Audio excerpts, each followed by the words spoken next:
यदि आपका आहार सही हो जाए तो आप अपनी सभी बीमारियों का बगैर दवाई के इलाज कर सकते हो। यह बात हम अतिशयोक्ति में नहीं कह रहे हैं।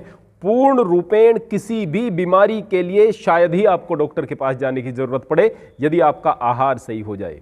और ब्रह्मचर्य, इसके बारे में तो आप कल्पना भी नहीं कर सकते यदि आपका आहार ठीक नहीं है। बार बार लड़के कहते हैं, बार बार बच्चे कहते हैं, बच्चियां कहती हैं हम ब्रह्मचर्य पर कायम नहीं रह सकते हैं, नहीं रह पाए हैं, टूट जाता है। उसका एक कारण तो यह भी है कि आपका संकल्प कमजोर है, आपके पास लक्ष्य की कमी है। उससे भी बढ़कर जो कारण है वो ये है कि आपका आहार सही नहीं है। आज जो हम आहार आप लोगों को बता रहे हैं, प्रत्येक उम्र के प्रत्येक व्यक्ति के लिए यह कारगर है और उसकी जिंदगी में सकारात्मक परिवर्तन लेकर आने वाला है, उसकी जिंदगी को खुशियों से भर देने वाला है। आइए अब हम समझते हैं कि ये आहार कितने प्रकार का होता है और ब्रह्मचारी को कैसा आहार करना चाहिए। ब्रह्मचारी को केवल सात्विक आहार करना चाहिए। कायदे में तो दुनिया में प्रत्येक व्यक्ति को सात्विक आहार करना चाहिए। 3 प्रकार का आहार होगा: सात्विक आहार, राजसिक आहार और तामसिक आहार। क्योंकि 3 प्रकार के गुण व्यक्ति में पाए जाते हैं: सतोगुण, रजोगुण और तमोगुण। जो सतोगुणी व्यक्ति होते हैं वो लोग हल्के फुल्के रहते हैं, प्रफुल्लित रहते हैं, आनंदित रहते हैं, ज़्यादा सजग रहते हैं, बोधपूर्ण रहते हैं, उनमें हर प्रकार के गुण पाए जाते हैं। जो रजोगुणी व्यक्ति होते हैं उनमें इच्छाएं बहुत होती हैं, वासना होती है, अहंकार होता है।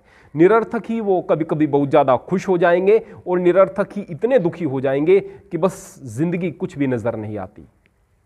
जो तमोगुणी व्यक्ति हैं वो सुस्ती में रहेंगे, आलस्य में रहेंगे, देर तक सोए रहेंगे, दिन में भी नींद में रहेंगे, भ्रम में रहेंगे, क्रोध उन्हें बहुत आएगा। तमस अंधेरे का भी नाम है तो उनका जीवन अंधकार में चला जाएगा। तामस क्रोध का भी नाम है तो वो क्रोधी भी रहेंगे।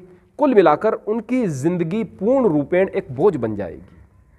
अब सात्विक भोजन से सतोगुण बढ़ता है, राजसिक से रजोगुण और तामसिक भोजन से तमोगुण बढ़ता है। अगर आपकी जिंदगी में आलस्य है तो उसका एक कारण यह भी है कि आप लोग तामसिक भोजन कर रहे हो। सात्विक भोजन करने वाला व्यक्ति जीवन में आनंदित रहता है, प्रफुल्लित रहता है। आइए समझिए ये सात्विक भोजन क्या है। ठीक ठाक मात्रा में सही प्रकार से हजम हो सकने वाला सुपाच्य भोजन, ज्यादा मिर्च मसाले जिसमें बिल्कुल न हो, जो कि क्षारीय हो, जिसमें पानी की मात्रा काफी मात्रा में हो, वह भोजन सात्विक भोजन कहलाता है। जो बहुत तीखा है, जिसमें मिर्च मसाले बहुत ज्यादा हैं, जो तेज नमकीन है, चटपटा है, ऐसा भोजन राजसिक भोजन कहलाता है। जिस भी भोजन को आप आग पर पका करके 6 घंटे तक के लिए रख दोगे वो भोजन तामसिक भोजन हो जाता है। भले ही वह सात्विक भोजन है लेकिन तामसी हो जाएगा। वास्तव में आहार हम एक प्रकार का नहीं लेते। इस शरीर को चलाने के लिए हम बाहर से जो भी चीजें ले रहे हैं वो आहार हैं। हवा, पानी, भोजन और विचार, ये सब आहार होते हैं। अब कहेंगे विचार भी आहार है क्या? बिल्कुल आहार है। एक व्यक्ति कहीं से आया, आपके पास में आकर के बैठ गया, बैठ करके उसने आपको बताया कि फला आदमी आपके बारे में इतनी बुरी बात कह रहा था। आपके मन में तो बीज डाल दिया। अब आप उसके बारे में सोचते रहेंगे, टेंशन में आएंगे, गुस्सा आपको आएगा। उन नकारात्मक प्रभावों से, उन नकारात्मक विचारों के प्रभावों से आपका पेट खराब होने लग जाएगा, आपकी नींद गड़बड़ा जाएगी, जिसका आपका डाइजेस्टिव सिस्टम पर बुरा प्रभाव पड़ेगा। आप बीमार हो जाएंगे, शरीर पर भी प्रभाव पड़ गया, मन पर भी। एक व्यक्ति ने बार बार आपको कहा आप तो बड़े कमजोर से दिखाई देते हो, चेहरा बिल्कुल निस्तेज सा है, बस मन में बीज पड़ गया, आप वैसा ही सोचने लग गए, बस मेरी जिंदगी कुछ नहीं, मैं भद्दा सा दिखता हूँ, खराब सा दिखता हूँ। तो बस ये जो बीज पड़ते रहते हैं विभिन्न प्रकार के, कोई भी व्यक्ति कैसा भी विचार आपके मस्तिष्क में डाल देगा, आप उसे पालना शुरू कर दोगे। यह गलत वैचारिक भोजन है। गलत विचारों के आहार से भी बचना है। हवा को हमने कितना गंदा कर दिया है, विस्तार से बताऊं तो एक वीडियो क्या 2 वीडियो भी कम पड़ जाएं। आप खुद सोच सकते हैं कितना गंदा कर दिया है। तो यदि आप ब्रह्म मुहूर्त में उठ करके, जबकि ज़्यादा सुंदर वातावरण होता है, ज़्यादा अच्छी हवा चल रही होती है, शुद्ध हवा होती है, उस समय ज़्यादा से ज़्यादा ऑक्सीजन अपने अंदर लें, प्राणायाम करें। ब्रह्म मुहूर्त पर हमारी एक अलग वीडियो है, मैं डिस्क्रिप्शन में उसका लिंक दे दूंगा, उसको आप देख सकते हैं। लेकिन आप शुद्ध हवा का सेवन दिन में कम से कम एक बार अवश्य करें। अब बात करते हैं पानी की। पानी को हमने कितना खराब कर दिया है। पूरे शहर की गंदगी वहां पर जाती है, फैक्ट्रियों से निकलने वाला केमिकल वहां पर जाता है। इतना ही नहीं, बड़े बड़े कारखानों के अंदर बड़े बड़े हौज तालाब टाइप बने हुए हैं, दिखाने को वो उस पानी को उपचारित कर रहे हैं, लेकिन उस पानी के अंदर बहुत सारे भ्रष्टाचार के चलते बोरवेल कर दिए जाते हैं और उस पानी को भूमि के अंदर पहुंचाया जा रहा है। यानी भूमि के अंदर से जो हम पानी ले रहे हैं वह भी शुद्ध नहीं रह गया है, उसमें बहुत सारे केमिकल मिल चुके हैं, पानी बहुत ज़्यादा गंदा हो चुका है। अब पानी को आप थोड़ा सा समझिएगा। तो होता है स्ट्रक्चर्ड वाटर, एक होगा डी स्ट्रक्चर्ड वाटर। जो स्ट्रक्चर्ड वाटर होता है वह एक उसके मॉलिक्यूल्स अपने आप में इस तरह से बंधे हुए होते हैं कि वो बड़े सुंदर दिखाई देते हैं, बड़े खूबसूरत दिखाई देते हैं। जो डिस्ट्रक्चर्ड हो जाता है उसमें बहुत सारे ऐसे सॉल्ट्स मिल जाते हैं जो कि उसको खराब कर देते हैं। जो स्ट्रक्चर्ड वाटर होता है, आपने देखा होगा, यदि आप कहीं घूमने के लिए गए, आप झरने में नहाए, थके हुए थे, आपके शरीर ने जवाब दे दिया था, लेकिन जैसे ही थोड़ी देर तक झरने में आप नहाए तो उस बहते हुए सुंदर पवित्र पानी में आपको एक विशेष ताजगी का एहसास हुआ, आप तरोताजा हो गए। क्यों? क्योंकि वो जो स्ट्रक्चर्ड वाटर था आपके शरीर के अंदर स्थित पानी के साथ में मिल करके उसको भी उपचारित कर देता है और आप प्रफुल्लित महसूस करते हो। शरीर को जो आवश्यक मिनरल्स पानी से चाहिए होते हैं, जो चीज़ें पानी से चाहिए होती हैं, जो सॉल्ट्स पानी से चाहिए होते हैं, वो भी चाहिए होते हैं। जैसे कि आपके शरीर के अंदर जो सेल्स हैं उनका जो TDS होता है वो 200 होता है, तो आप जो पानी पी रहे हैं उसका भी 150 से लेकर 200 या 250 तक TDS होना चाहिए। आप जो बाजार से डिस्टिल वाटर खरीद रहे हैं उसका भी 50 के आसपास TDS रहता है, जो आपके लिए इतना उपयोगी नहीं है। और अगर इधर उधर से पानी आप पी रहे हैं, जैसे कि ज़मीन के अंदर से निकाल रहे हैं, वह भी गंदा हो चुका है। और अगर टैंक के अंदर से पानी ले रहे हैं, रुका हुआ पानी आप ले रहे हैं, वो टोटल डिस्ट्रक्चर्ड पानी है, वह आपके लिए नुकसानदायक है। तो इस पानी को आप स्ट्रक्चर्ड किस प्रकार से बनाएंगे? आप एक मटका लें, मटके के अंदर एक तांबे की प्लेट, आप कहीं से भी मंगा सकते हैं, आपको ऑनलाइन भी मिल जाएगी। तांबे की एक प्लेट जो 3-4 इंच चौड़ी होगी और 8-9 इंच वह लंबी हो सकती है, 1 फुट लंबी हो सकती है। आप अपने पात्र के अनुसार उसको मंगाएं और उसको उस पानी में डाल दें। 12 घंटे तक यदि आप उसको उसमें डाल करके रखेंगे तो वो पानी स्ट्रक्चर्ड वाटर हो जाता है। यदि आपने उस मिट्टी के बर्तन में रखे हुए पानी में उस तांबे की प्लेट को रखा है तो ये जो पानी है ये अमृत बना लिया है आपने। वास्तव में आपको पता ही नहीं कि आपके लिए कितना लाभदायक है। अब हम भोजन के विषय में बात करते हैं। भोजन वह, जैसा कि हमने जिक्र किया था, जिसमें प्राण शक्ति हो, अर्थात फल हों, सब्जी हों, अनाज हों, मेवे हों। अनाज को आप जमीन में बो दोगे तो वह अंकुरित होकर पौधा बनेगा, वृक्ष बनेगा, जीवन है उसके अंदर। फल ये प्राण शक्ति वाले हैं, सब्जी प्राण शक्ति वाले हैं, ये जो ताजी चीजें हैं ये प्राण शक्ति वाली चीजें हैं। दूसरे, हमारे शरीर के अंदर 70% पानी है और 30% सॉलिड है। तो हमने ऐसे भोजन को ग्रहण करना है जो वाटर रिच हो, वाटर पुअर ना हो। वाटर रिच क्या होंगे?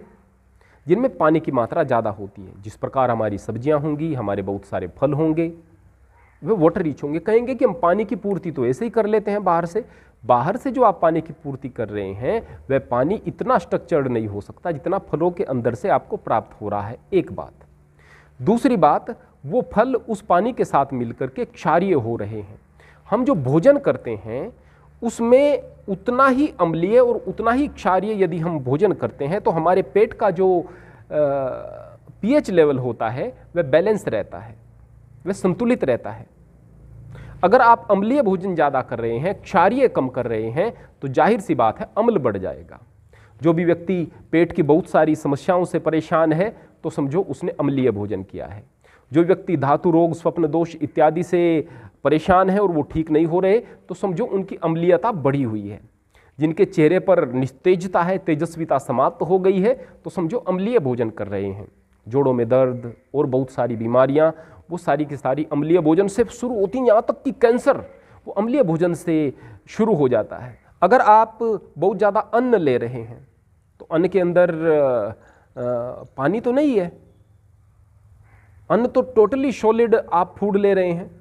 तो जाहिर सी बात है उससे अम्ल बढ़ेगा, वह अम्लीय है, गलत नहीं है, लेना है आपको, लेकिन अम्लीय है। उतनी ही मात्रा में आपको क्षारीय चीज़ें लेनी है। अगर आप शुरू करते हैं, चाय लेते हैं टोटली अम्लीय, रोटी लेते हैं टोटली अम्लीय, दाल जितनी होती हैं टोटली अम्लीय होती हैं। जो आप बाजार से कुछ खरीद कर लेकर आ रहे हैं, बिस्किट वगैरह हैं, वो तो पूरे तरीके से निष्प्राण चीज़ें हैं, प्राण रहित भोजन है, पता नहीं कब का कब वह बना होगा। इस तरह का भोजन हम लेते हैं जो पिछले साल का बना हुआ है, अब उसमें बताओ कहाँ की प्राण शक्ति शेष बची है। तो इतनी सारी अम्लीय चीज़ें ले रहे हैं, क्षारीय आपने क्या ली? क्षारीय हम बहुत कम ले रहे हैं, अम्लीय ज़्यादा ले रहे हैं, तो रोग के तो हम शिकार होंगे ही। तो जाहिर सी बात है, यदि हम प्रकृति पर आधारित रहेंगे, माता प्रकृति से जुड़कर रहेंगे, तो यह माँ हमारा ख्याल रखेगी। संसार में इतने सारे जीव हैं, इतने सारे जीव प्रकृति पर आधारित रहते हैं और बीमार नहीं पड़ते। हमने प्रकृति को भी खराब किया है। हम इस भागदौड़ भरी अपनी ज़िंदगी में चीज़ों को बदलते जा रहे हैं, इसका नुकसान हमें उठाना पड़ रहा है। यहाँ तक कि जो हम प्रकृति से चीज़ों को प्राप्त कर रहे हैं वो भी पूर्ण रूपेण हमें शुद्ध नहीं मिल रही है। बहुत सारे रासायन युक्त, बहुत सारे केमिकल युक्त फसल प्राप्त हो रही है। तो आप जो ये भोजन कर रहे हैं इसके अंदर भी जहर आ रहा है, ऊपर से आप इस भोजन में भी अनेक प्रकार के प्रोसेस लगा करके उसे बासी करके उसे तामसी करके खा रहे हैं। अरे भाई ठीक कैसे रहोगे आप लोग, कैसे रहोगे? कितना बनावटी जीवन जी रहे हैं हम। यदि हम माता प्रकृति से जुड़ करके नहीं रहेंगे तो यह प्रकृति माँ हमसे नाराज होगी ही, आपको प्राकृतिक बीमारियां होंगी ही होंगी। तो जाहिर सी बात है, यदि आप प्रकृति से जुड़कर रहना चाहते हैं तो अपने भोजन में सबसे पहले प्राण शक्ति वाला भोजन शामिल करें। प्राण शक्ति वाला भोजन, वो भोजन जो कि सीधा सीधा प्रकृति से प्राप्त हो रहा है, वो नहीं जो कि फैक्ट्री मेड है, वो नहीं कि जो बहुत सालों से प्रोसेस किया गया रखा हुआ है, वो नहीं जो प्रिजर्वेटिव है। आप दूध भी ले रहे हैं तो वो आपको थैली में बंद दूध मिल रहा है, अनेक प्रकार के प्रिजर्वेटिव्स उसमें मिला दिए गए हैं, अनेक प्रकार से वह उपचारित हो रहा है। और इतना ही नहीं, वो गाय का या भैंस का दूध होता तो विषय अलग था, वो तो यूरिया का, अरारोट का, डिटर्जेंट का, पता नहीं किन किन चीज़ों का मिश्रण करके नकली दूध भी आप लोगों तक पहुंच रहा है। जाहिर सी बात है, आप दूध जैसी किसी सफ़ेद चीज़ का सेवन दूध समझ करके कर रहे हैं जिसमें अनेक प्रकार के हानिकारक तत्व हैं। तो जितना आप प्रकृति से हट गए उतना ही प्रकृति आपसे नाराज हो गई, इस बात को आपको समझना होगा। दूसरे, आप संपूर्ण आहार लें। संपूर्ण आहार अर्थात आप चावल ले रहे हैं, देखेंगे कि देखो भाई कितना सफ़ेद है, कितना लंबा लंबा सा चावल है। अरे भाई वो जो भूरा सा चावल होता था ना, जिसको हमारी माताएं बहनें पुराने ज़माने में खोटती थी, मूसल से ओखल के अंदर कूटती थी, वह इतना पौष्टिक होता था। उस चावल को हजम करने के लिए जो ऊपर उसका परत होती थी वह आपके शरीर में जाती थी और बहुत ताकतवर आपको बनाती थी। आज का ये जो चावल है आपको मिल रहा है, ये आपको शुगर बढ़ा रहा है, आपको बीमार कर रहा है। कारण क्योंकि वो भूरे वाला चावल आपको मिल ही नहीं रहा। जहाँ से आपको वो ब्राउन वाला चावल मिले, उस चावल का यदि आप सेवन करें तो बहुत बढ़िया। चलो उसका सेवन यदि आप नहीं कर पा रहे तो आप गेहूं किस प्रकार से प्रयोग करते हैं? आप लोगों को चाहिए कि एक बार आप आटे को छानें, लेकिन छान कर देखें कि इसमें कोई ऐसी चीज़ नहीं है जो कि हमारे लिए नुकसानदायक है, कोई कचरा नहीं निकला। तो उस चोकर को वापस उस आटे में मिला करके चोकर समेत आप रोटी खाएं। और हो सके तो आप मल्टीग्रेन आटे का ही प्रयोग करें। उसमें अगर कम से कम इतना तो आप कर ही लें कि यदि 70% गेहूँ है तो 30% आप उसमें चना मिला लें। अगर थोड़ा सा सर्दियों में बाजरा आप उसमें मिला लेते हैं तो और अच्छा हो जाएगा, मक्का मिला लेते हैं और अच्छा हो जाएगा, जौ मिला लें तो और बढ़िया हो जाएगा। लेकिन अगर आप बाजरा, मक्का, चना और गेहूं को मिला लेते हैं, यानी 50% में ये दूसरे ग्रेन्स, 50% में ये आपके अनाज के साथ में, गेहूं के अनाज के साथ में आप इसको पिसवा करके चोकर के समेत रोटी खाते हैं तो वह बहुत अच्छा है। लेकिन इसको भी आप लिमिट में खाएं। ज़्यादा अन्न आप लेंगे शरीर के अंदर तो ज़्यादा अम्ल बनेगा और आपका शरीर उसको बेहतर तरीके से पचा नहीं पाएगा। तो जो सुपाच्य हो वही आपके लिए बेहतर है। संपूर्ण आहार लें। इसके बाद में आप शुद्ध शाकाहारी भोजन लें। शुद्ध शाकाहारी, मांस, मछली, अंडा ये हमारा भोजन नहीं होता, ये मनुष्यों का भोजन नहीं होता। ब्रह्मचर्य का मतलब ब्रह्म जैसा आचरण, ब्रह्मचर्य का मतलब आपके विचार भी पवित्र हों, आपके अंदर दया भी हो। अब अंत में कुछ ऐसे प्रश्न जो आपके मस्तिष्क में आ सकते हैं, क्या हमें चाय कॉफ़ी नहीं पीनी चाहिए, ब्रह्मचर्य के लिए घातक हैं? वास्तव में ब्रह्मचर्य के लिए तो पूर्णतः घातक हैं, लेकिन जो अम्ल पित्त के मरीज हैं उनके लिए भी यह जहर है और लाभकारी तो किसी के लिए भी नहीं, इसलिए चाय कॉफ़ी का भी हम परहेज करें। दूसरा प्रश्न, क्या हमें दालें नहीं खानी चाहिए? वास्तव में हम दाल खूब खाएं, बहुत बेहतर है हमारे लिए, प्रोटीन का बहुत बड़ा स्रोत है, लेकिन केवल तब जबकि हम बहुत मेहनत करते हों। अगर आप मेहनत नहीं कर रहे और दाल खाएंगे तो आपको अम्ल बनेगा, गैस बनेगा, तेजाब बनेगा, तो बड़ा आपको अच्छा महसूस नहीं होगा, बड़ी परेशानी होगी। यदि आप मेहनत करते हैं तो आपके लिए बहुत ज़्यादा जरूरी है, यदि आप व्यायाम करते हैं तो बहुत ज़्यादा जरूरी है। हमें दूध पीना चाहिए या नहीं? वास्तव में वो ब्रह्मचारीगण जिनको औषधियों का सेवन करना है और उनकी औषधि दूध के साथ में है, उन्हें तो लेना पड़ेगा उतनी मात्रा में।